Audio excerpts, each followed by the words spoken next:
Welcome to the show. It's Man and Markets, and I'm Charles Ford, your host. Now, very interesting developments coming across the region. Of course, last week we saw the Kenyan president visiting DRC. Now, DRC is a huge country, a rich country with a huge market, and many East African countries and global players are eyeing this country to do business with. Now, what is interesting is that DRC has just confirmed its interest in joining the East African community. So, it begs a question, why the engagement now? And what are the pundits in the community saying about this new development? We'll be discussing that in our subsequent shows. It's Man and Markets. Once again, welcome. Now, over the past 5 years, a bulk of Uganda's budget has been going through infrastructure development, and a good portion of this, again, to the roads. So today we try to look at the state of these roads and what is being done through the road fund to actually maintain them.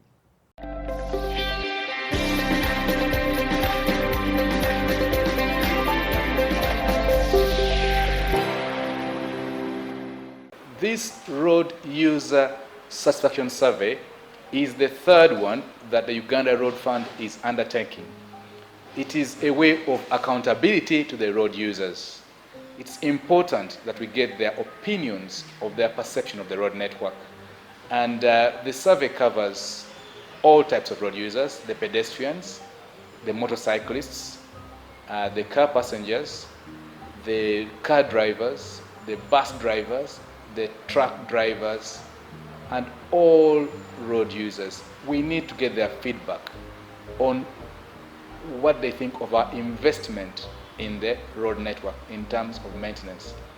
Now, this survey covers the entire country, northern, southern, southwestern, eastern, central, and Kampala as a special region. If someone lives in Kampala, they might think that Kampala is a reflection of the entire country's road network. Or if you live in Mukono, you might think the road network in Nebi, in Ajumani, in Kotido, in Kasese is the same. However, through this survey, we give you a picture of the entire country's road network. We cover all the regions, and each region we cover the district and national roads. And we are selecting about 160 road links. Yeah. So in each region, for example, Eastern region, we would cover 8 district roads and then 24 national roads. The road fund, we've got a program for KCCA for 3 years, next 3 years. We're identifying key roads where we can invest in tarmacking or resealing, not maintenance.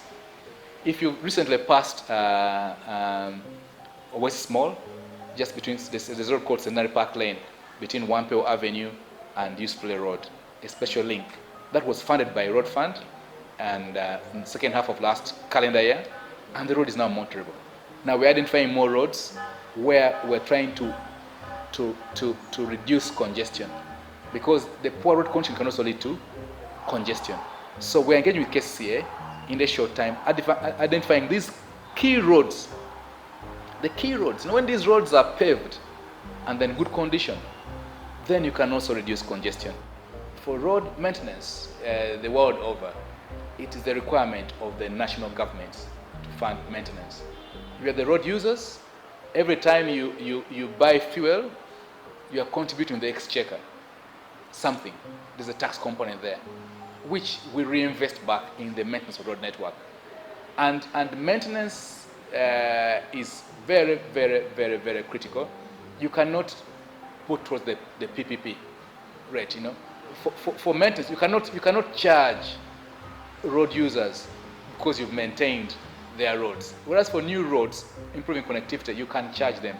For maintenance, normally governments, it's a priority for governments to inject funding to ensure that the roads are maintained. Because every day you use the road, you fuel your vehicle, you contribute something, and that money needs to be reinvested back into the road condition. Through engagement with Parliament and the key stakeholders, we've grown the budget by actually about 360%. When the road fund commenced in 2009-2010, our budget was about 118 billion.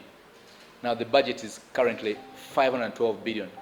That is a 360% increment in road maintenance budget. So we're advocating for more funding, and we're getting the results.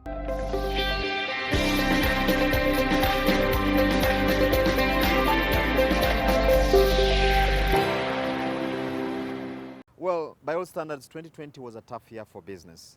It wasn't any much different to the financials, much as a number of them managed to post some growth and fairly some good bottom line. Today, we pick the numbers from ABSA to find out how they fared in 2020 and a bit of projections on how 2021 is likely to look.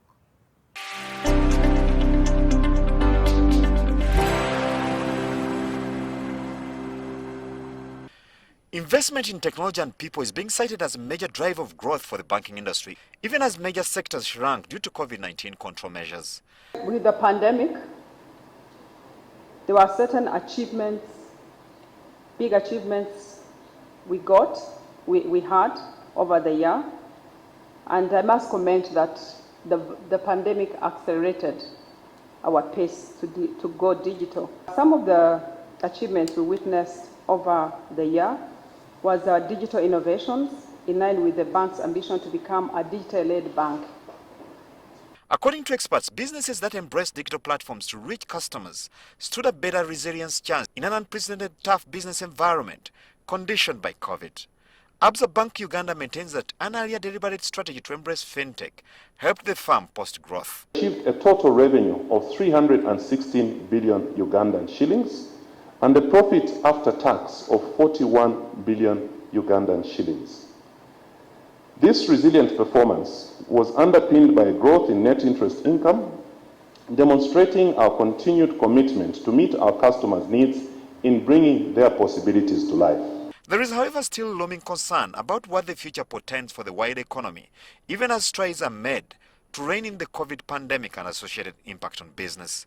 As we look at 2021, we remain cautiously optimistic as certain sectors of the economy recover from the contraction in 2020. Uncertainty still remains on when we shall see full recovery of the economy. However, we remain hopeful that the rollout of the vaccine to the vulnerable groups remains pivotal to resuscitating and opening up all spheres of the economy.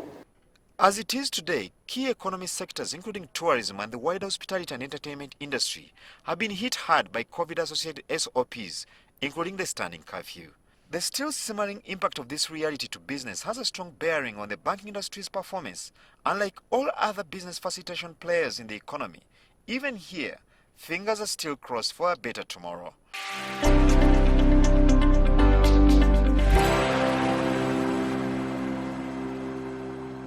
And that story concludes the first segment of this show. Don't go away. We'll take a very short commercial break.